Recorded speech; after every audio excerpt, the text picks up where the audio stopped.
வளராது என்று பார்த்து கொண்டிருக்கிறவர்கள் மத்தியிலே,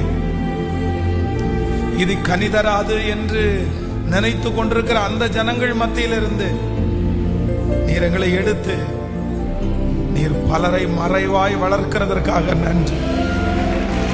நீர் பலரை மறைவாய் வளர்த்து கொண்டிருக்கிறதுக்காக நன்றி.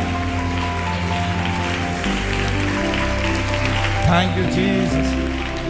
ஏற்ற நேரம் வரும்போது, ஏற்ற காலம் வரும்போது அநேகருடைய கண்ணுக்கு முன்னாடி இத்தனை நாள் எங்க இருந்தாங்க, இத்தனை நாள் எங்க வளர்ந்தாங்க, இத்தனை நாள் இவ்வளவு பெரிய விலையேற பெற்ற முத்து யாருக்கும் தெரியாம எப்படி இருந்துச்சு அப்படின்னு கேட்கிற அளவிற்கு ஆண்டவர் கர்த்தர் எங்களுக்கு நீர் இரக்கம் செய்கிறதற்காக உமக்கு ஸ்தோத்திரம். ஸ்தோத்திரம்.